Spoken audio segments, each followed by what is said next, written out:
Olá, meus alunos, sejam bem-vindos a mais uma aula de Biologia para o ensino médio. Um abraço especial aí para vocês, meus alunos do Adrião do Vale Nuvens, do primeiro ano, do anexo Dom Leme, da Escola José Jucá, aliás, que está na Escola José Jucá de Souza Castro, mas que funciona como anexo do Adrião do Vale Nuvens. Sejam muito bem-vindos, meus alunos do primeiro ano A, do primeiro ano D, do primeiro ano E. Aproveitem a aula. Lembrando que essa aula que eu estou gravando, vocês podem acompanhar ela também os conteúdos pelo livro didático de vocês, inclusive a capa que eu coloquei nessa tela é a capa do livro de vocês, o livro de Vivian Mendonça. Vocês podem acompanhar, certo? Localizar lá no índice e procurar pela página onde tem relações entre os seres vivos e podem acompanhar, vão ler, quando eu sugerir as atividades, vocês já estão aí de posse do livro didático. Valeu, vamos lá. Só uma revisãozinha aqui para vocês. Primeiramente, que a população ela é formada por indivíduos de uma mesma espécie. E o que é espécie? Espécie é quando são organismos que cruzam entre si e geram descendentes férteis, né? Naquela revisão daquela hierarquia dos níveis de organização da vida, nós paramos em espécie. Então, um conjunto de espécies, de indivíduos da mesma espécie, vai ser o que? Uma população, certo? Ela é formada pelos indivíduos de uma mesma espécie. Eles vão habitar uma mesma área e no mesmo intervalo de tempo. Então aqui nós temos uma população. Agora, quando você tem populações de espécies diferentes, você já tem aí uma comunidade, certo? Quando tem diversas espécies coexistindo ali num determinado ambiente, nós temos uma comunidade. E várias comunidades vão formar um ecossistema, certo? Então, quando você tem aí interagindo entre si os fatores bióticos e os fatores abióticos em um dado ambiente, nós temos um ecossistema. Isso é só revisão porque alguns assuntos vocês podem precisar. Ecologia das populações. A função da ecologia dessa parte da biologia é analisar o crescimento de uma população. Ao longo do tempo, a população ela pode crescer ou pode diminuir, e alguns fatores que dão condições que permitem com que ela cresça ou que reduza. Então é um estudo, é uma análise, certo? Então digamos que ela tem alguns parâmetros, alguns padrões, como por exemplo, densidade populacional, estrutura etária e potencial biótico. É possível ainda, de acordo com essa análise, prever o que vai acontecer nas gerações seguintes, caso as condições ambientais onde vive a população continuem as mesmas. Então, por isso que é importante essa abordagem, né? Aquela área da biologia, aquele grupo de biólogos responsáveis por aquele estudo numa determinada área pode prever, digamos que o que pode acontecer com aquele grupo de seres vivos. Pode intervir no sentido de melhorar, pode prever a questão da extinção, enfim. E o impacto do aumento ou da redução de uma população. Existe um dos fatores que é a densidade populacional, também conhecido como densidade demográfica em geografia, certo? Só que em biologia, quando se fala de densidade populacional, não está considerando apenas a população humana, e sim todos os indivíduos ou um grupo de indivíduos, tanto da população humana como de outras espécies. Ela é obtida por uma fórmula. O número de indivíduos de uma população em uma determinada área ou volume, vai ser aí a densidade. Então ela é dada pela fórmula. Você tem aí um determinado local, você contabiliza o número de indivíduos, certo? E divide pela área. Por exemplo, 1000 indivíduos de uma determinada espécie, dividido por uma área aí de, vamos dizer aqui, 100 km². Então essa relação Com essa divisão do número de indivíduos, você vai obter a densidade populacional. Alguns fatores podem aumentar a densidade populacional, como por exemplo a taxa de natalidade. A taxa de natalidade são quando os novos indivíduos nascem, né? Surgem ali por meio do nascimento. Então vai aumentar, dependendo da taxa, o fator taxa de natalidade contribui para o crescimento da densidade populacional. Outro fator é a taxa de imigração. O que é imigração? São quando indivíduos que chegam àquela população ao longo do tempo. Então vai passando o tempo e novos indivíduos vão chegando. Por exemplo, uma população aí de... Vamos falar aqui do Nordeste, aqui, a Caatinga. População migratória. Por exemplo, um grupo de... Vamos nos concentrar aqui no Dom Leme. Um grupo de preá, né, que é um roedor bastante comum, veio digamos que conseguiu, né, de alguma forma, sai lá mais ou menos do pé da serra, daqui quando você vai descendo para Santana, para essa região mais distante, próximo ao Dom Leme. Então, se eu considerar apenas a região do Dom Leme, próximo ao Dom Leme, a região da Chapada próximo ao Dom Leme, e eu estou considerando que novos indivíduos da espécie de preais entraram naquele local, que não nasceram ali, mas que entraram, nós temos aí um aumento da taxa de imigração. Então, esse aumento da taxa de imigração está contribuindo para o aumento da densidade populacional. Agora, assim como existem fatores que aumentam, existem também fatores que diminuem a densidade populacional. E um deles é a taxa de mortalidade, que é quando morrem pessoas, né? O número de mortes. Indica a velocidade em um certo intervalo de tempo dos indivíduos que são eliminados da população, certo? Devido à morte. Isso é o fator condicionante principal, né? Que de qualquer forma todos chegam a esse fim. E a taxa de emigração, que agora não é quando os indivíduos, quando os organismos entram, e sim quando eles saem. É diferente, né? No slide anterior é imigração, e nesse slide o que contribui para a diminuição da densidade é emigração. As palavras são diferentes, só muda aqui a letra.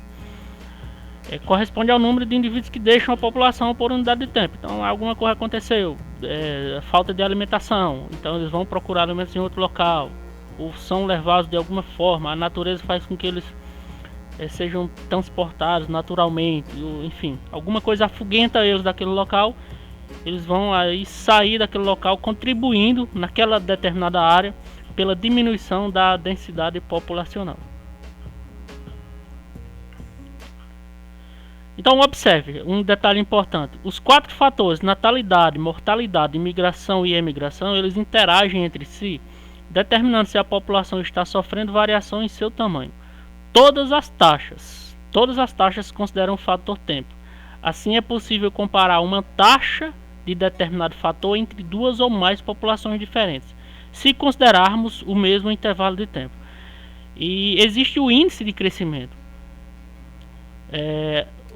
chamado também de índice de crescimento vegetativo, que é dado pela fórmula: crescimento vegetativo é igual a taxa de natalidade, o número de indivíduos que nascem, dividido, né, sobre a taxa de mortalidade. O nosso livro, o livro de vocês, né, ele aborda apenas assim, ele não chama de crescimento vegetativo, ele chama de índice de crescimento IC.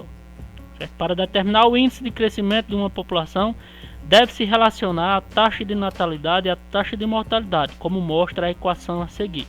Então, aqui é exatamente um trecho que tem lá no livro de vocês, onde diz assim: IC, que é índice de crescimento, corresponde à taxa de natalidade, TN, dividido pela taxa de mortalidade, ou seja, o número dos indivíduos de uma determinada população que nascem, dividido aí pelo número de indivíduos que morrem. Aí você vai ter aí o IC. Explicando melhor, nós temos, quando o índice de crescimento é maior que 1, o que ocorre quando a taxa de natalidade é alta e a de mortalidade é baixa, indicando que a população está crescendo. Então, ó, quando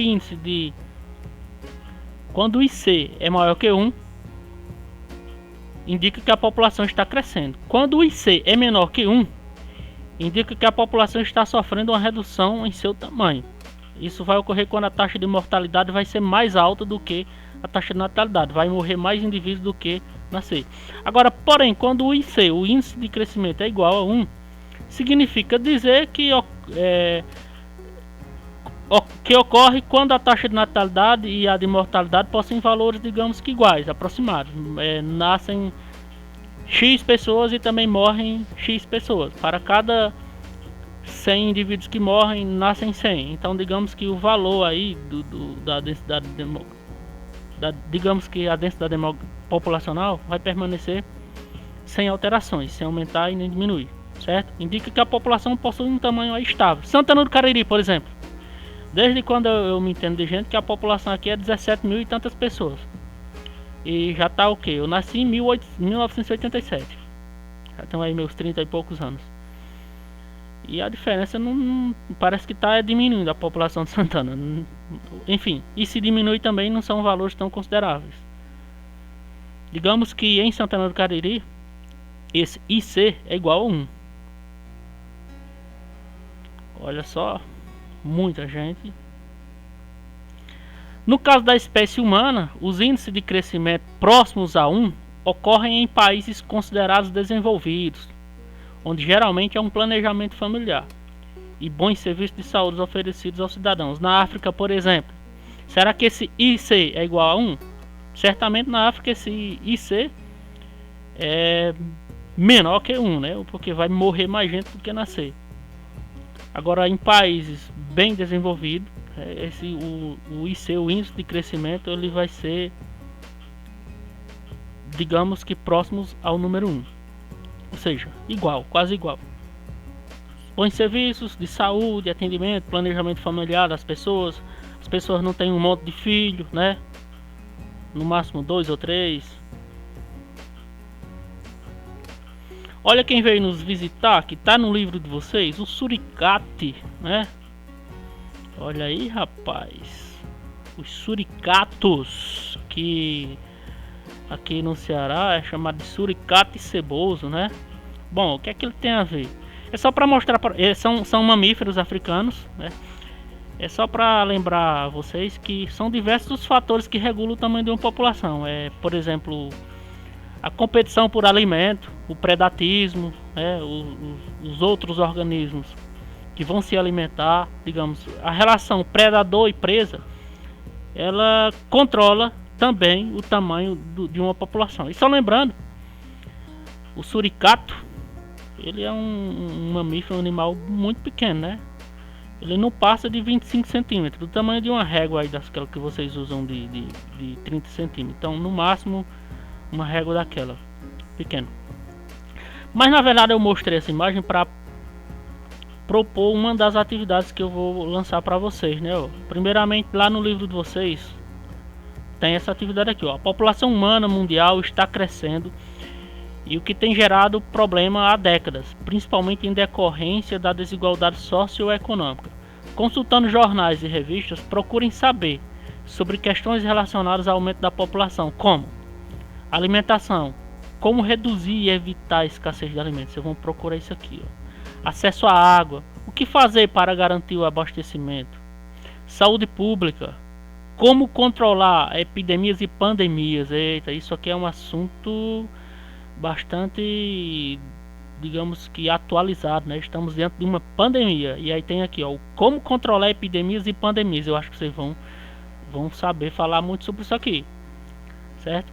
Resíduos, o que fazer com o crescente descarte de resíduos de esgoto. Na verdade, essa atividade era para ser feita em dupla, com os colegas de vocês. Depois, com a orientação dos professores de biologia e geografia, vocês podem organizar um debate. Não vai ser possível isso, né, esse debate, mas vocês podem interagir no grupo. Vocês podem também perguntar a outras pessoas e registrar a resposta de vocês. Aí tem uma outra atividade aqui para vocês. Observe essas duas imagens. Um monte de gente, né, aglomeração humana em Recife. E a segunda, já não é gente, são plantas. Uma planta chamada ipê roxo ou pau d'arco. Tem um nome científico dela aqui. E como você faria para saber quantas pessoas estavam presentes nesse local aqui? Certo? Como você faria para saber quantas pessoas estavam aqui? Ou para calcular o número de IPs roxos nessa paisagem? Dê sua opinião e ouça a opinião de alguém. E registre essa opinião, porque depois eu vou pedir a foto, né, da resposta de vocês, tanto dessa atividade como da atividade anterior. Então, para casos como esses, a matemática torna-se uma ferramenta indispensável. As análises em ecologia e em outros campos de saber, como a geografia, dependem do cálculo de estimativas. De vez em quando a gente escuta falar das manifestações que ocorrem no Brasil. A polícia estima um número, os organizadores estimam outro. Então, como saber de fato quantas pessoas, sem precisar estar contando de um por um, apenas por estimativa? Essa é a atividade que eu deixo para vocês.